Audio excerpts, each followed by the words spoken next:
Batman is destined to be alone.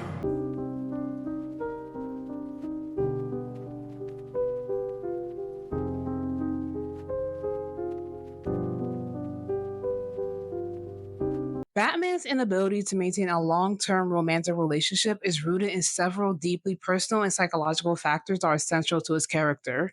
His trauma, mission, distrust in the dangerous world he inhabits all contribute to his doomed romantic endeavors. Even though Bruce Wayne, the public persona, is surrounded by beautiful women, Batman, his true identity, is a solitary figure by necessity and by choice.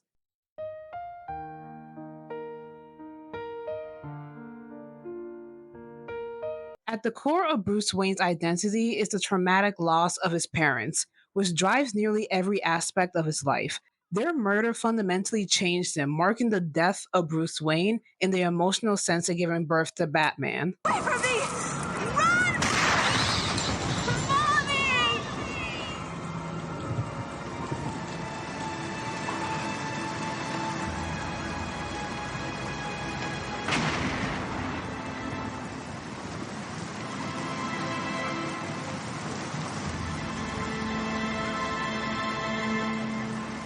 This event left him with a powerful need to control his world to prevent further losses, and with a near pathological commitment to his mission. His entire life became focused on avenging their deaths and ensuring that no one else experienced what he did. As a result, romantic relationships became secondary and even risky distractions from his central mission of justice. In essence, Batman has already given his heart and soul to Gotham, leaving little room for a significant other.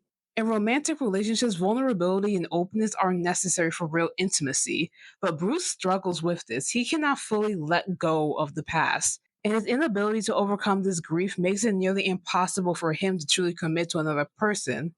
Bruce Wayne is a facade, while Batman is a reality, and Batman simply doesn't have space in his life for anything but his mission.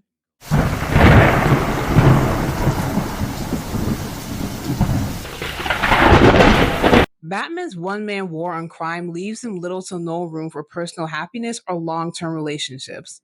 His mission is all consuming, it drives every decision he makes, and it is something he refuses to compromise on. This uncompromising dedication is admirable, but also means that Bruce Wayne has little time for the complexities of human relationships, especially romantic ones.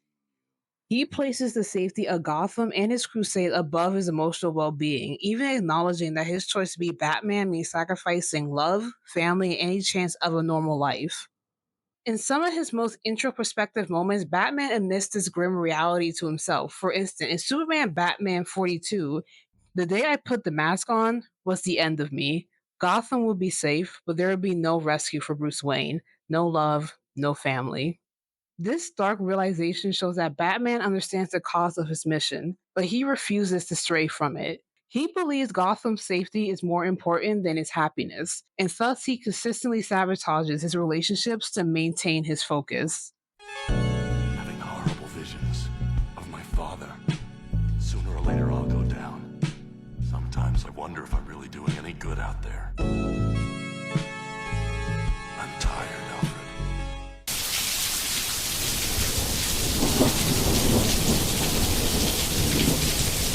One of Batman's most defining traits is his inability to trust others, which extends to even those closest to him. Like, let's be so for real. He don't even trust his own friends. He don't even trust the Justice League. He has contingency plans for every one of them motherfuckers, okay? And ma'am, who is currently Bruce Wayne saying you bagged the billionaire? No, you did not. He doesn't trust his own children. What makes you think he's gonna trust some rando? Despite forming close relationships with allies like Alfred, Robin, and the Justice League, Batman always holds a part of himself back, unwilling to fully let anyone in. His paranoia is a survival mechanism. Gotham's criminals are ruthless, and he has learned that anyone close to him becomes a target. His enemies use the people he cares about as leverage against him, and his distrust is a form of self protection. So, baby girl, he will not trust you, even if you are the boy he raised, Dick Grayson. Why? Batman does not trust anyone. He will probably question you as well as analyze and second guess anything you say. Oh, and do you have any dark secrets that you would rather keep to yourself? Did you wait until you were 14 to pee the bed? Play with dolls until you became 16? Yes. Batman is undoubtedly well aware of it as well, so there is no use in keeping anything from him. Don't even consider having a girls' night out because Mr. Paranoia will probably find a way to ruin it and spoil your fun. The only benefit of this, I suppose, is that he will probably already know everything about you, so he will always know what to get for your birthday. But let's be so for real. Any woman Batman has dated, you already know he did a background check, a family history check. He scrubbed through your entire family tree, your whole bloodline. Romantic relationships demand trust, openness, and vulnerability. But Batman rarely allows himself to be vulnerable. Many of his love interests, from Julie Madison and Vicky Vale to Silver St. Cloud and Talia al Ghul, never even learn his true identity. Well, except for Talia al Ghul, she's the baby mama to his demon spawn. Even when a romantic partner does discover his secrets, such as Selena Kyle or Wonder Woman in certain continuities, he still cannot let go of his control and paranoia. He is constantly scrutinizing their motives and second guessing their actions, which undermines any chance at genuine intimacy.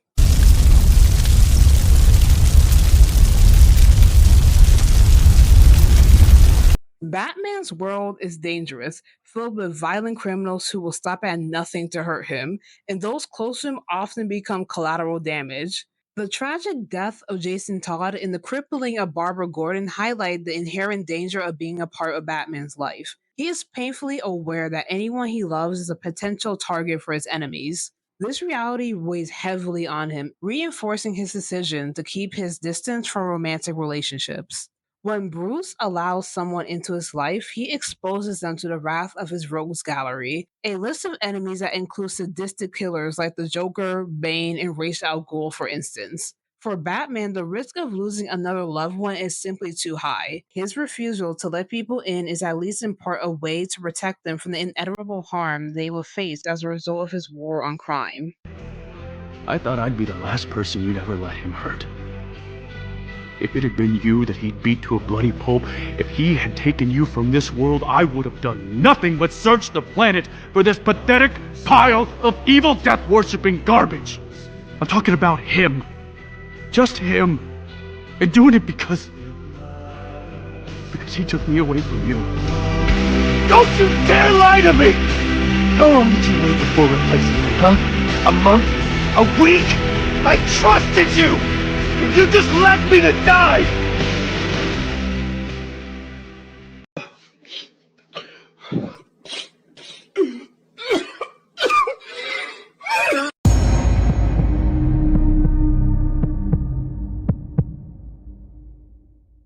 Batman and Bruce Wayne are not simply two sides of the same person. They are two distinct personas, and maintaining this duality makes relationships incredibly difficult. To the public, Bruce Wayne is the charming, carefree billionaire playboy, a mask that hides the tormented soul underneath. Batman, on the other hand, is his true identity, serious, driven, and emotionally scarred. The women who fall in love with Bruce Wayne often fall for the facade, and those who fall for Batman find themselves entangled in this dark and dangerous world. This internal conflict is particularly evident in his relationship with Selena Kyle. While they share a mutual attraction and understanding, their relationship is doomed by their conflicting lives. Selena thrives on freedom and excitement, whereas Bruce is weighed down by his sense of duty and responsibility. They can connect on a deeper level, but they can never fully commit to one another. But that, meow. I feel the same. She's got a point. She's an icon. She's a legend. And she is the moment. Now, come on now.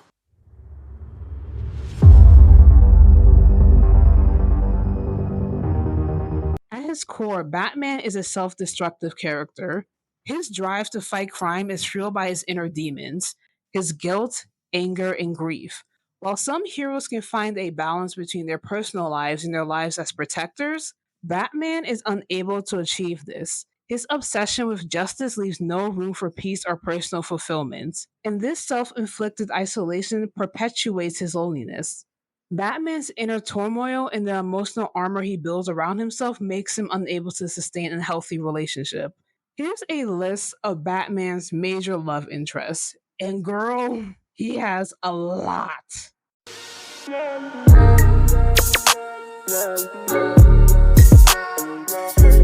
Julie Madison, who debuted as Bruce Wayne's fiancée in Detective Comics 31 of 1939, was the first woman the superhero ever dated. Nevertheless, over the previous DC reboots, the character has made multiple reappearances. Although Julie Madison was an actress at first and left Bruce to his playboy ways, she will reappear in the New 52 as an artist whose father had been a gun runner involved in Bruce's parents' death. Later in 1997, Batman and Robin, Elle Macpherson took the character to the big screen.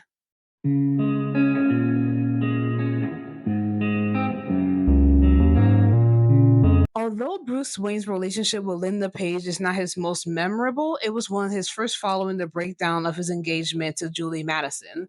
Linda made her debut as a wealthy socialite who became a nurse and was taken hostage by a monster in 1941's Batman number 5. Bruce and Linda had a troubled relationship. Bruce never told her who Batman was, but she appeared more drawn to him. Ma'am, like I said before, unless your name is Alfred, Batman will not trust you.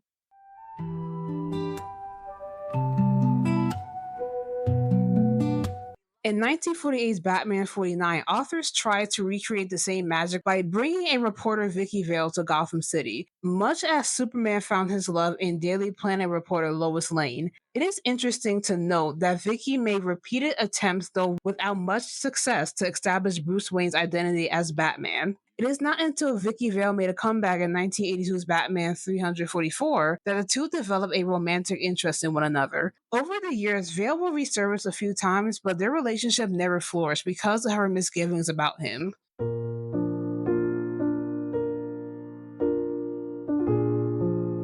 Superheroes had a terrible time in the 1950s. The golden age achievements have faded, and comic books were held responsible for every issue that American youngsters faced. In Frederick Wortham's Seduction of the Innocent, Wortham hinted that Batman and Robin were queer coded and tempted kids into a life of homosexuality, which is why Batman was singled out in particular. This was Kathy Kane's role. Batman and Robin had girlfriends named Kathy and her sister Betty Kane, thanks to DC. Despite being coerced, the relationship holds significance in Batman mythology. Not that Batwoman and Batgirl would last long. When Kathy came back in the 1970s, the League of Assassins assassinated her, and Earth 2 counterpart made its debut, although it would perish in Crisis on Infinite Earths.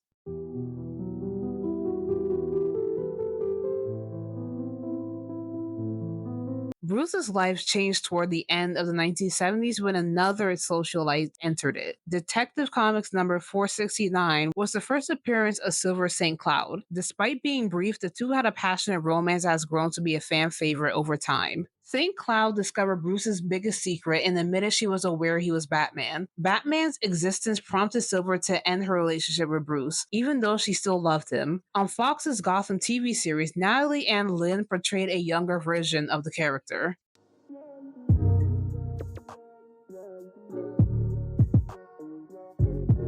Julia, the daughter of Alfred Pennyworth, made her debut in Detective Comics number 501 in 1981. But it was not until she moved into Wayne Manor to spend more time with her recently found father that she and Bruce started to feel something for one another. Damn, Bruce, you were making the moves with your butler's daughter? Oh, Lord. Again. A fucking again. Nothing new, nothing changed, same old shit. Same old fucking shit. And the whole is still in your same costume that's been in for years. You never took the time to sew it up, glue it up, anything. Before the crisis removed Julia, Bruce Wayne and Julia Pennyworth were officially dating in 1985. When Julia Pennyworth resurfaced in the New 52, she started serving as the Bat family support system. Their relationship stayed largely professional.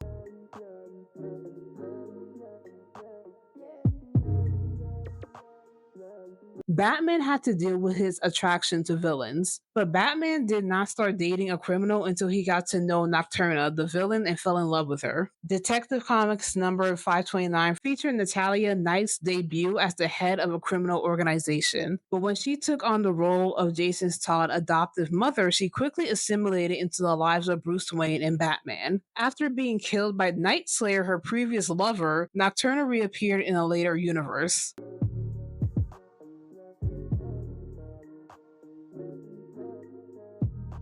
Dr. Chandra King-Solving initially came into contact with Bruce Wayne when she started treating Tim Drake's disabled father. To heal his body after suffering serious injuries in a fight with Bane during Nightfall, Bruce sought her assistance. After Bruce Wayne lost to Bane, Dr. King-Solving helped him get over his dejection and began to feel something for one another. Regretfully, King-Solving was abducted by her malevolent siblings, Benedict Asp, to use her latent healing powers. She healed Batman after Batman saved her, but she also suffered brain damage as a result.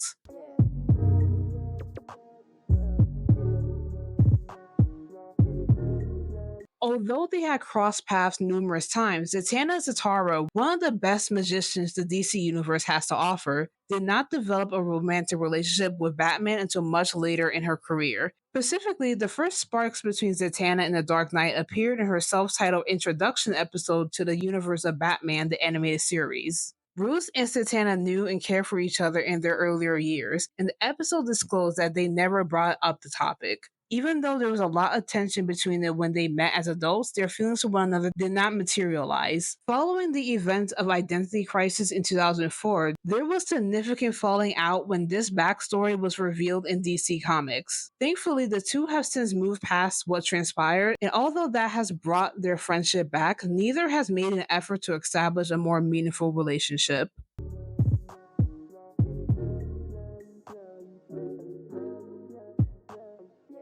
Rachel Dawes, Christopher Nolan's Dark Knight trilogy.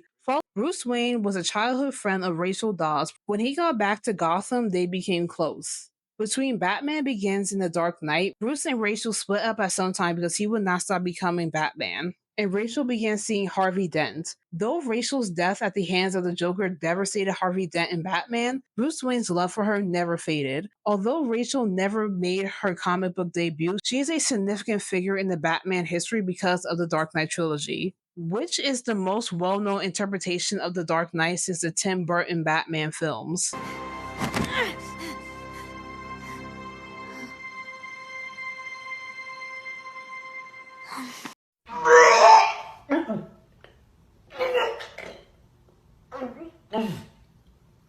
Bitch, I rebuke this. I don't know why they even try to make this a thing. It makes perfect sense that Dick Grayson and Barbara Gordon have been paired off most of the time. They grew up as Batman's sidekicks and they are around the same age. In the comics, Batman's role as a father figure has prevented her and Batman from dating. But in the 2016 animated version of Batman the Killing Joke, they were depicted as a pair. Why? Why?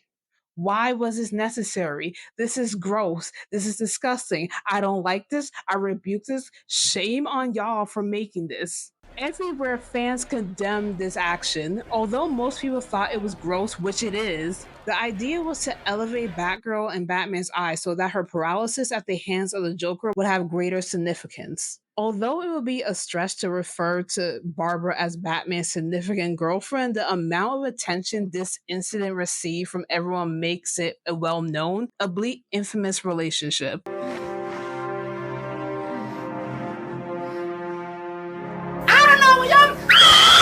you better stop! Stop! Bitch, stop!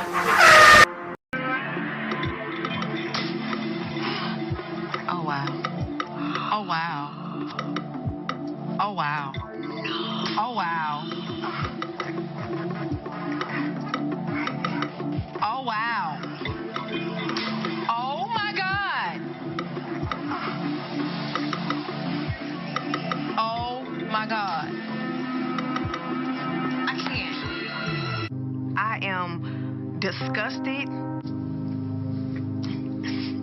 You better talk to her before I do, because I'm hurt her feelings.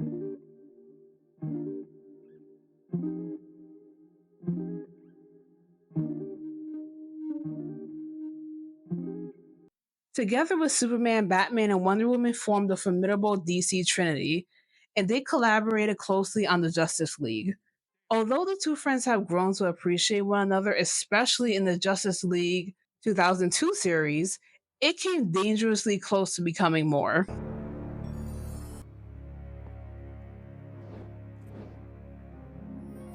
Sorry. Don't be. I slowly started to be seduced by him, like he started to seduce me. now he's literally all I ever think about. Like, oh my God.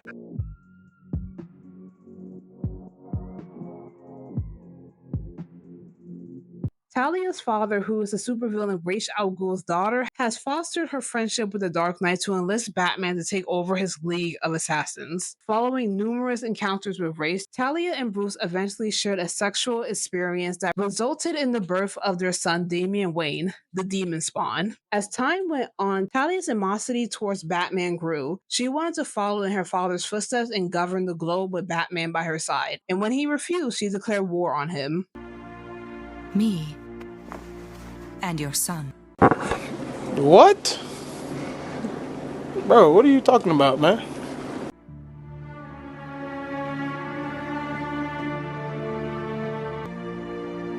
I assure you, he's yours.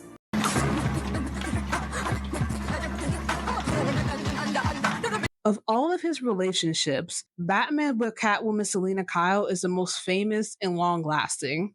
Though there are plenty of tales where the two of them choose to pursue a serious relationship, regrettably, their unique lifestyles and individual decisions have frequently led them to growing apart. What? Sorry. You were beautiful, brilliant, and accomplished. The behavior that you exhibited was whore-like. The whore jumped out, and then it jumped back in. Batman's inability to have or keep a romantic relationship is not due to a lack of interest or opportunities, but because of who he is at his core. His tragic past, relentless mission, his trust issues, and the dangers he brings to those around him create insurmountable obstacles by sustaining a romantic connection. While many women are drawn to Bruce Wayne's charm or Batman's intensity, they eventually realize that he is ultimately unreachable. Batman's choice to live for Gotham rather than for himself means that, at least for now, he is destined to remain alone. His tragic isolation is one of the many layers that makes him such a compelling and complex character. If you enjoyed this video into why Batman can't seem to keep a relationship, don't forget to like, comment, and subscribe for more.